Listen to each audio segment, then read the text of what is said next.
विश्व के ओलंपिक में अपना स्थान बना चुका है और भारत के इस स्थान बनाने के क्रम में अनेक खिलाड़ियों ने अपना भूमिका दिया है, योगदान दिया है। वो लोग निरंतर मेहनत, अपनी प्रतिभा और अपने देश प्रेम को ये परिचय दिया है कि वो किस तरह से देश को आगे की ओर ले जा रहे हैं और विभिन्न देशों के सामने इसे बेस्ट लाने में कोशिश कर रहे हैं। हमारा देश भारत में जब विभिन्न प्रकार के खेल किए जाते हैं, लेकिन जब हॉकी की बात आती है तो हमारे मन में मेजर ध्यानचंद की छवि उभर कर आती है। मेजर ध्यानचंद एक खिलाड़ी हैं जो कि हॉकी में सबसे बेस्ट माने जाते हैं। मेजर ध्यानचंद ने खिलाड़ी होने के नाते भारत को विश्व ओलंपिक के स्तर में काफ़ी ज़्यादा स्वर्ण पदक दिलवाए हैं। मेजर ध्यानचंद को हॉकी का जादूगर कहा जाता है। हॉकी का जादूगर इसलिए कहा जाता है, अगर कोई जादूगर अपनी कला के माध्यम से दर्शकों के बीच इस प्रकार जादू करता है कि दर्शकों में ये जान पाना मुश्किल हो जाता है कि ये जादूगर किस तरह से काम किया और कैसे किया। ऐसे ही थे मेजर ध्यानचंद। वो जब खेलने के लिए स्टेडियम में उतरते थे तो दर्शकों को ये पहचानने में मुश्किल हो जाती थी कि ये किस प्रकार गोल किया, इन्होंने कैसे खेला।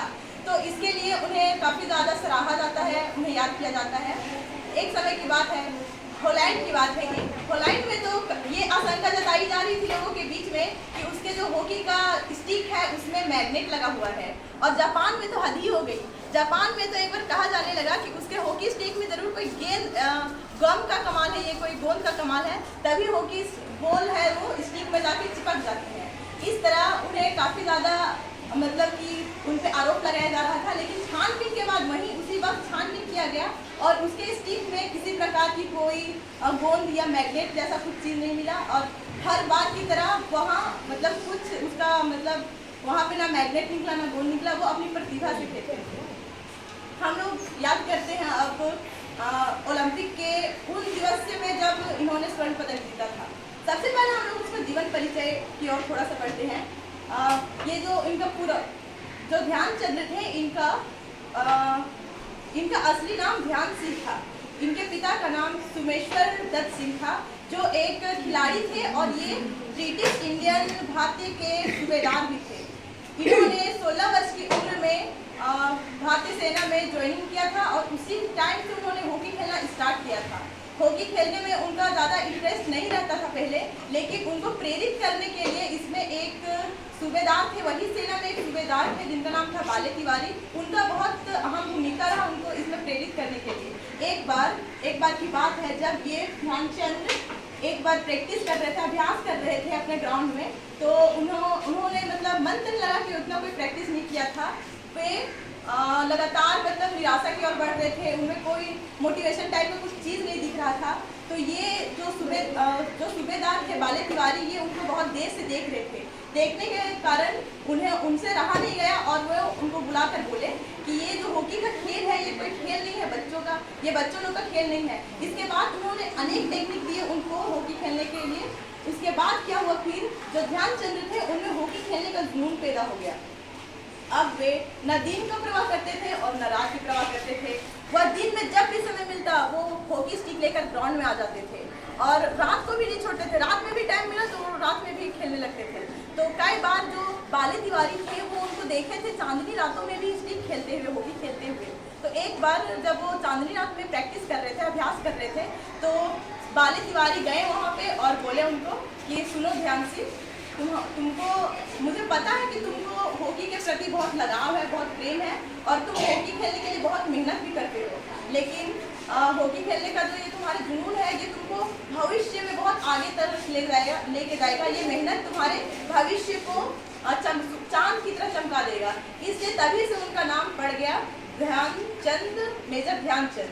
तभी से उनका नाम पड़ गया मेजर ध्यानचंद और वह मेजर ध्यानचंद के नाम से विख्यात होने लगे। अब आगे देखते हैं हम लोग। इसके आगे फिर सन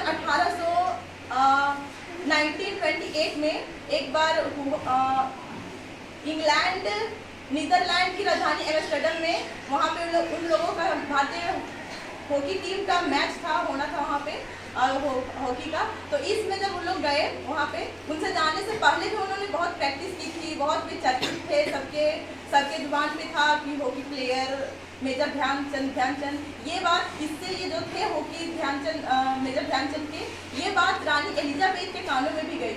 वो उनका जो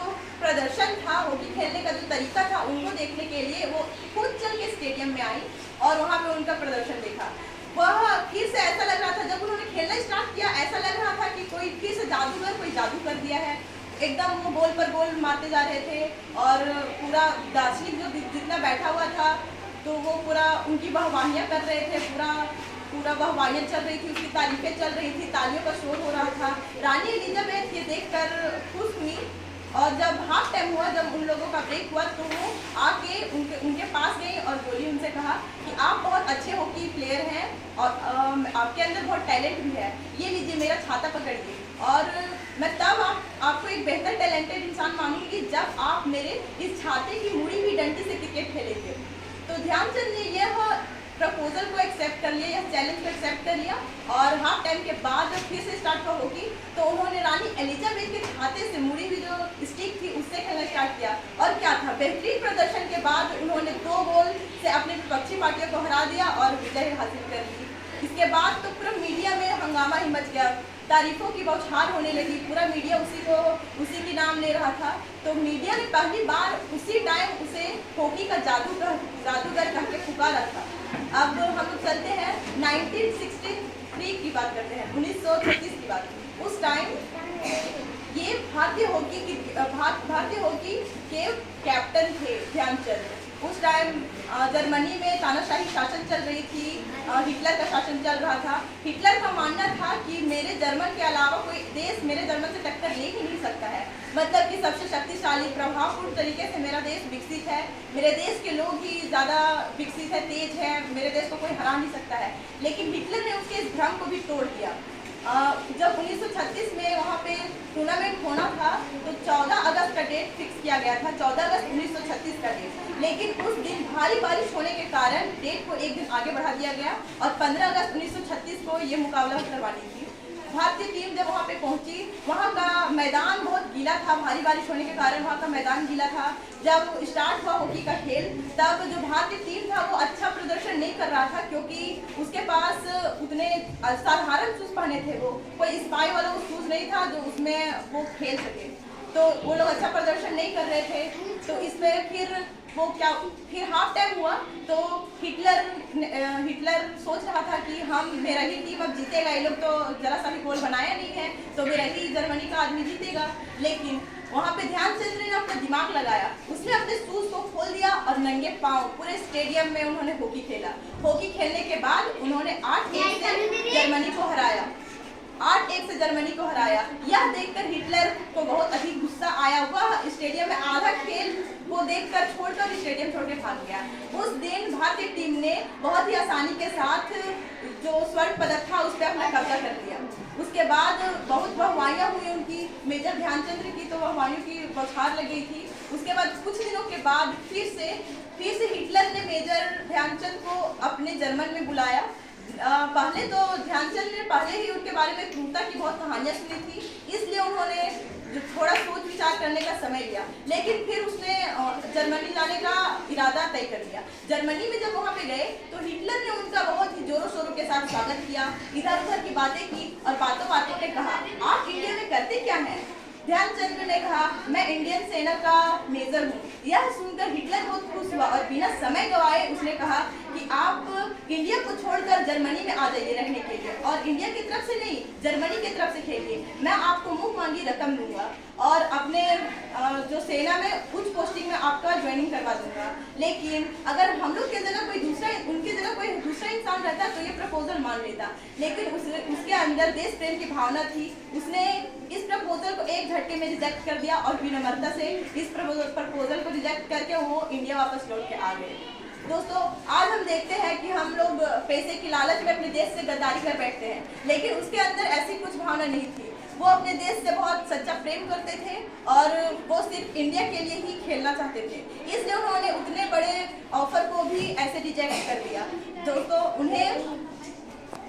दोस्तों अब हम लोग बात करते हैं कि उनकी सम्मान का बात करते हैं।